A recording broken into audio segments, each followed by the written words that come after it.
Angel one में हम silver कैसे खरीद सकते हैं? तो अब इस क्वेश्चन के दो आंसर हो सकते हैं। एक थोड़ा ट्रेडिंग फोकस्ड हो सकता है और एक थोड़ा इन्वेस्टमेंट फोकस्ड हो सकता है। तो अगर आपको सिल्वर में ट्रेडिंग करनी है तो वो कमोडिटी ट्रेडिंग के अंडर आ जाता है, जिसके ऊपर मैंने ऑलरेडी एक वीडियो बनाकर रखा है, आप उसे चेकआउट कर सकते हो। इस वीडियो में हम पर्टिकुलरली डिस्कस करने वाले हैं इन्वेस्टिंग के पर्सपेक्टिव से।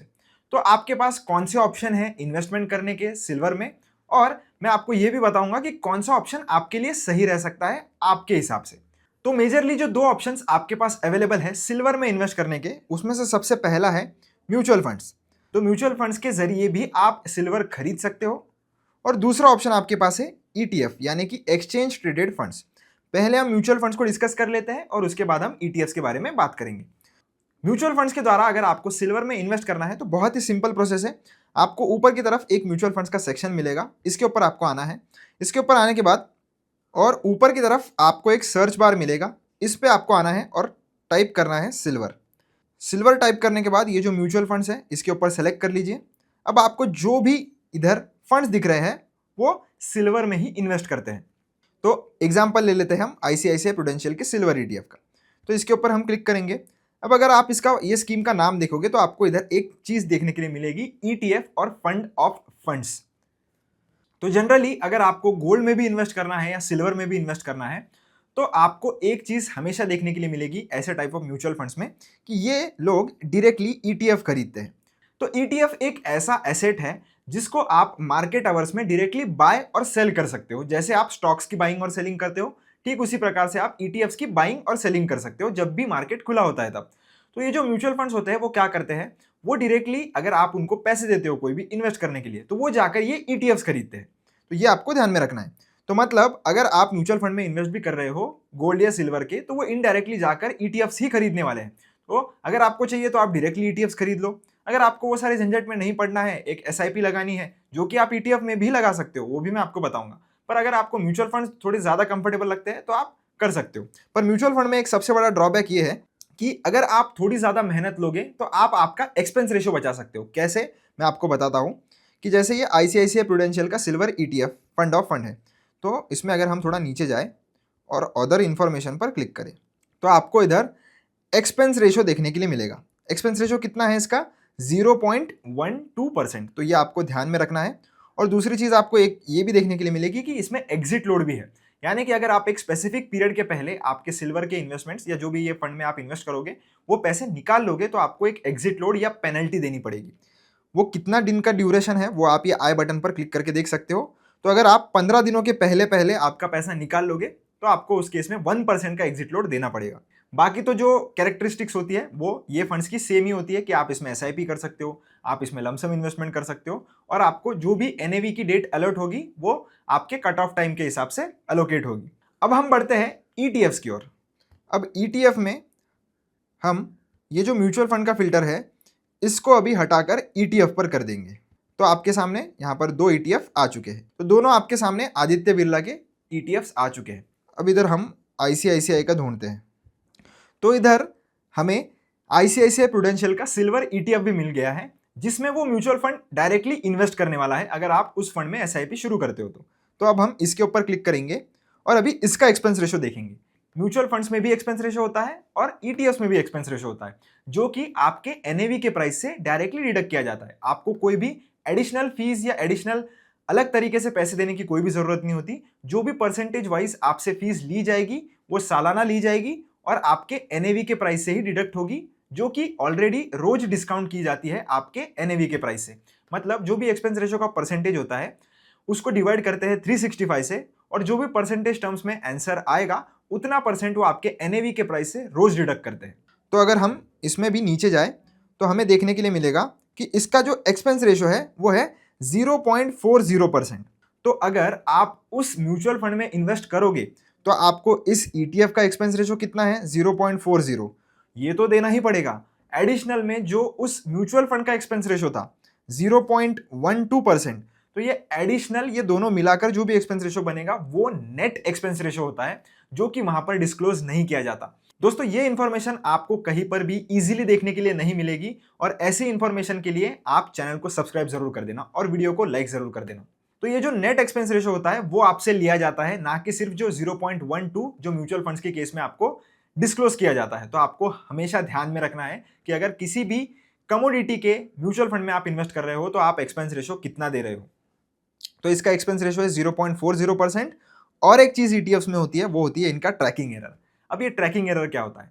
ट्रैकिंग एरर वो एरर होता है, जैसे मान लेते हैं कि आईसीआईसीआई प्रूडेंशियल की निफ्टी सिल्वर ईटीएफ में आप इन्वेस्ट करना चाहते हैं। अब इसकी जो प्राइस होगी वो डायरेक्टली रिलेट की जाती है सिल्वर के प्राइस से। मतलब अगर सिल्वर 100 रुपए से ऊपर जाता है तो आपका ईटीएफ भी 100 रुपए के क्लोज से बढ़ेगा। मतलब कैसे? अब ये जो ट्रैकिंग एरर बताता है ये वही बताता है कि अगर सिल्वर की प्राइस 100 रुपीज से बढ़ती है तो इस पर्टिकुलर ईटीएफ की जो प्राइस है वो लगभग 99.5 रुपीज से बढ़ जाएगी। और ये जो 0.5% का जो ट्रैकिंग एरर है उसको ही हम ट्रैकिंग एरर बोलते हैं, जिसमें अब प्राइस कभी कभी ज्यादा भी हो सकती है और कम भी हो सकती है।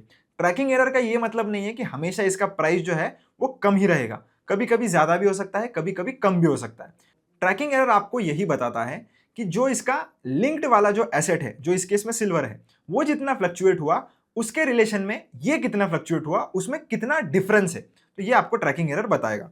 तो जनरली जितना कम ट्रैकिंग एरर हो उतना अच्छा होता है। तो अगर आप ईटीएफ चूज भी कर रहे हो तो हमेशा ट्रैकिंग एरर को भी कंसीडर करना है और एक्सपेंस रेशो को भी कंसीडर करना है। तो आपको इधर भी एसेट्स अंडर मैनेजमेंट देखने के लिए मिलते हैं। आईएनएवी एक चीज होती है। आईएनएवी आपको इस पर्टिकुलर ईटीएफ का जो ट्रू वैल्यू है, इंट्रिंसिक वैल्यू, वो बताएगा।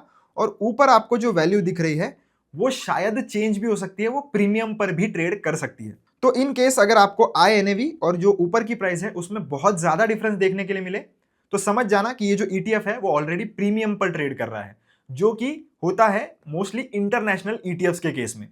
तो अगर आपको आईएनएवी और करंट मार्केट प्राइस में ज्यादा डिफरेंस देखने के लिए मिले तो आपको समझ जाना है कि ऑलरेडी ये ईटीएफ प्रीमियम पर ट्रेड कर रहा है। तो वैसे ईटीएफ्स को आप अवॉइड कर सकते हो। अब ये हमने देख लिया। अब आपको अगर इसमें बाइंग करनी है तो बाय पर क्लिक करेंगे हम, तो आपको दो ऑप्शन मिल जाते हैं, या तो one time investment. One time investment आप सबको पता है, इकट्ठा पैसे लगाना, और एसआईपी यानी कि सिस्टमैटिक इन्वेस्टमेंट प्लान की मदद से, जिसमें आप हर महीने पैसे लगा सकते हो। तो वन टाइम में अगर करना है तो वन टाइम पर क्लिक करिए, डिलीवरी सेलेक्ट कीजिए, नंबर ऑफ शेयर्स यानी कि कितने ईटीएफ आप खरीदना चाहते हो वो लगा दीजिए, जैसे 2, 5 जो भी आपका होगा। लिमिट मार्केट सेलेक्ट कीजिए जो भी आपके हिसाब से, और प्लेस बाय ऑर्डर पर आप क्लिक करोगे तो ये बाय हो जाएगा। ध्यान रखिए कि इंट्राडे और पे लेटर में आपको बाय नहीं करना है अगर आप इन्वेस्टमेंट पर्सपेक्टिव से ईटीएफ्स बाय कर रहे हो। तो ईटीएफ्स को आप कितने भी दिन होल्ड कर सकते हो, कोई लिमिट नहीं है। जैसे आप म्यूचुअल फंड्स को कितने भी सालों तक होल्ड कर सकते हो, वैसे ही ईटीएफ्स को भी आप कितने भी सालों तक होल्ड कर सकते हो। तो इसको मैं बैक करूंगा। और अगर आपको एसआईपी करनी है तो एसआईपी के लिए मैंने ऑलरेडी एक डेडिकेटेड वीडियो बनाकर रखा है, जिसमें मैंने ये समझाया है कि अमाउंट के हिसाब से एसआईपी करनी है या नंबर ऑफ क्वांटिटी के हिसाब से। जैसे अगर आप एसआईपी पर क्लिक करते हो तो दो ऑप्शन आपके पास होता है, एक अमाउंट के हिसाब से और एक क्वांटिटी के हिसाब से। अमाउंट का हिसाब मतलब क्या? अमाउंट मतलब आप एक पर्टिकुलर अमाउंट इन्वेस्ट करना चाहते हो, जैसे मान लेते हैं 500 रुपये, तो आप इधर 500 रुपीज़ लगा सकते हो। और क्वांटिटी के हिसाब से अगर आपको करना है तो एक क्वांटिटी, दो क्वांटिटी, तीन क्वांटिटी, जितनी भी आपको खरीदनी है हर महीने, उस हिसाब से आप लगा सकते हो। अब आपके लिए कौन सा सही रहेगा और इसमें क्या डिफरेंसेस है, इसके ऊपर डिटेल वीडियो ऑलरेडी है, आप जरूर चेकआउट कर लेना। अब हमने ये तो जान लिया कि कौन से ऑप्शंस हमारे पास अवेलेबल है सिल्वर बाय करने के, म्यूचुअल फंड्स और ईटीएफ। पर पर्सनली अगर मैं आपको बताऊं तो आपको मोस्टली ईटीएफ्स ही प्रीफर करने चाहिए। मैंने आपको ऑलरेडी बताया कि म्यूचुअल फंड्स में आप थोड़ा ज्यादा एक्सपेंस रेशो दे रहे हो कंपैरेटिवली, और आपको पता भी नहीं चलेगा। ईटीएफ्स में थोड़ा मेहनत आपको करनी पड़ सकती है एक बार को, कि ये ऑटो डेबिट का फीचर आप एक्टिवेट कर लीजिए, नंबर, क्वांटिटी, ये सारा मैंने वो वीडियो में समझा कर रखा है जो आपको यहाँ पर स्क्रीन पर दिख जाएगा। पर ईटीएफ में आपके पैसे भी जो एक्सपेंस रेशो के टर्म्स में आप दे रहे हो वो भी थोड़े बहुत सेव हो जाते हैं, आपको थोड़ा ज्यादा लिक्विडिटी मिलता है, आप जब चाहो तब बेच सकते हो ईटीएफ को मार्केट आवर्स में और तुरंत पैसा आपके ट्रेडिंग बैलेंस में आ जाएगा। वैसे म्यूचुअल फंड आप बेचने जाओगे तो 2 से 3 दिन का समय लगता है आपके पैसे बैंक अकाउंट में आने के लिए। और इन केस अगर इंट्राडे में सिल्वर 3-4% गिर जाता है तो आप ईटीएफ को 3-4% डाउन पर खरीद सकते हो, वैसे आप म्यूचुअल फंड में नहीं कर सकते।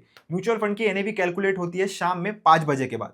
तो इन केस अगर सिल्वर इंट्राडे में -3% गिर जाता है और फिर एंड ऑफ द डे तक वो 2% रिकवर हो जाता है, तो ये जो 2% का अपॉर्चुनिटी है जो आप कैप्चर कर सकते हो ईटीएफ्स में, वो आप म्यूचुअल फंड्स में कभी भी नहीं कर सकते। हाँ, ये है कि ईटीएफ्स में अगर आप इन्वेस्ट कर रहे हो तो आपको एक्टिवली जाकर एप्लीकेशन खोलकर शायद इन्वेस्टमेंट करना पड़े, एक बार को एसआईपी वगैरह सेटअप करना पड़े। पर एक बार अगर आप कर देते हो अच्छे से समझ के तो उसके बाद आपको कोई प्रॉब्लम नहीं आएगा। फिर भी अगर आपको म्यूचुअल फंड्स थोड़े ज्यादा कंफर्टेबल लगते हो तो आप कर सकते हो, टोटली आपके ऊपर डिपेंड करता है। मेरा काम था आपको समझाना, जो मैं ऑलरेडी कर चुका हूं। वीडियो पसंद आया हो तो चैनल को सब्सक्राइब जरूर कर देना, वीडियो को लाइक कर देना। मिलता हूं नेक्स्ट वीडियो में, धन्यवाद।